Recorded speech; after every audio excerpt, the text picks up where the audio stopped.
Hi hello. ఇవాళ అయితే మా ఇంట్లో ఇగో ఒక దోసకాయ ఉంది, ఒక టమాటా ఉంది, ఒక ఆలుగడ్డ ఉంది, 2 వంకాయలు ఉన్నాయి.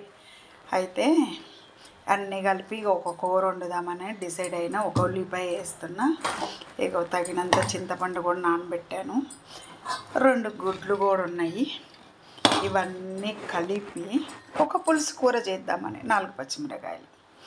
ఇది ఒక నలుగురికి వస్తుంది పులుసు కూర. ఓకేనా? చేసే విధానానికి వెళ్దాం. ఓకేనా? ఇగో నేనైతే ఇంకా అన్నీ కోసి పెట్టేశాను. కోసి గిన్నెలోకి వేసాను. ఇప్పుడు దీంట్లోకి ఏమేమి వేద్దామంటే పసుపు, కారం, కలుపు, ఈ 3 వేసాము.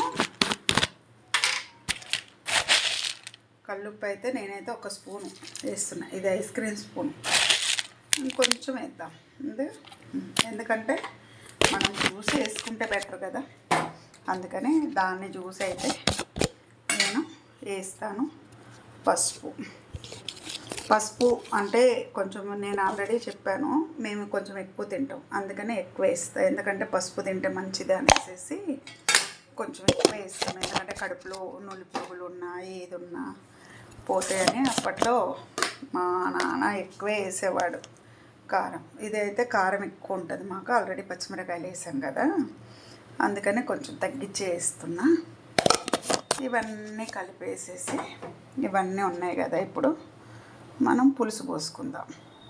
అంటే ఒక పులుసు కూర అంటారు, తెలుసా తెలియదు, అన్నీ వేసేసి పులుసు కూర అని వండుతారు. అదే అనమాట. నేనైతే ఇగో పులుసు పోసాను. దీన్ని కొంచెం మనం కూడా వాటర్ వేసుకుందాం. ఎందుకంటే ఆ ముక్కలు మునిగే వరకు వాటర్ వేసుకుంటే బాగుంటుంది. ఓకేనా? ఇప్పుడు మనం పొయ్యి మీద పెడదాం. అయితే పొయ్యి మీద పెట్టేస్తున్నాను. ఇది ఇక పులుసు కూర దాని పని అది చేసుకుంటే మన పని మనం చేసుకుందాం. పెద్ద కష్టపడిపోతారు. ఒక దాని మీద అన్నం, ఒక దాని మీద కూర పెడితే వంట ఎంతసేపు అండి? వంట చేయాలంటే పిల్లలకు కమ్మగా వండి పెట్టుకోక దీని మీద ఏది ఉడుకుతుంది, దీని మీద ఏది ఉడుకుతుంది. ఇదివరలో కట్టెల పొయ్యి అమ్మ, ఆ కట్టెల పొయ్యి మీద వండాలి, వార్చాలి అనేది ఉండేది లేదు కదా. శుభ్రంగా చూసావా, 10 నిమిషాల్లో వంట అయిపోతుంది. ఇగో ఇప్పుడైతే పులుసు కూర ఉడికింది. కొంచెం పులుసుగానే ఉంటుంది. కొంచెం ఉడకనిద్దాము. ఎందుకంటే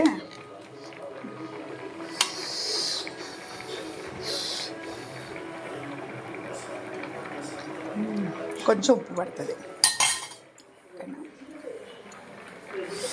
ఉప్పు, ధనియాల పిండి వేసుకుందాం.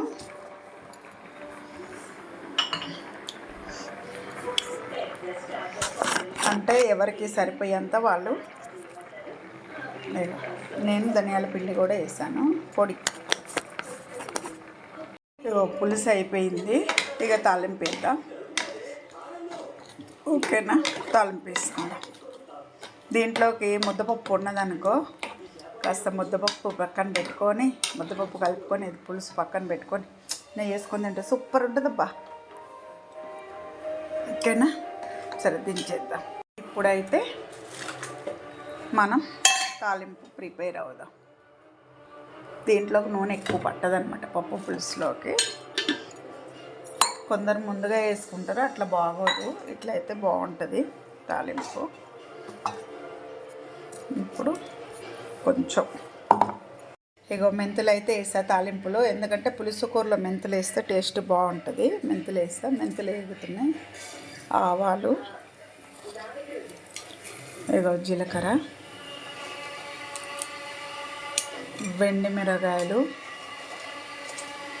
ఎండుమిరపకాయలు నేను వేసా. కరివేపాకు వేసాక మనం ఎల్లుల్లిపాయ ఫైనల్గా. మీకు తెలుసు కదా, నేను ఫైనల్ టచింగ్ ఎల్లుల్లిపాయ వేస్తాను. కొంచెం వేగనిద్దాం.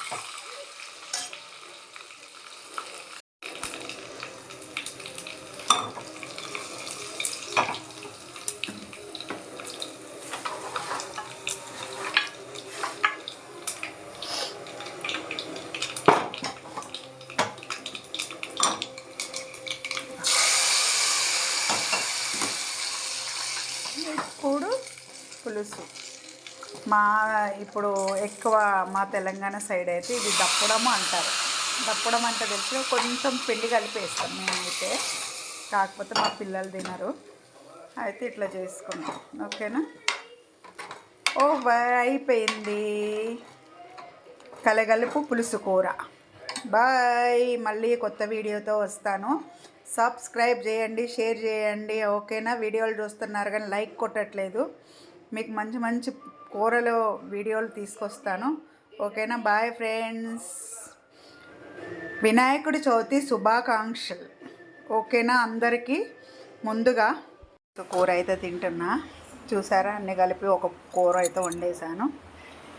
వినాయకుడి చవితి శుభాకాంక్షలు అందరికీ ముందుగానే. అడ్వాన్స్ వినాయకుడి చవితి శుభాకాంక్షలు. Bye friends.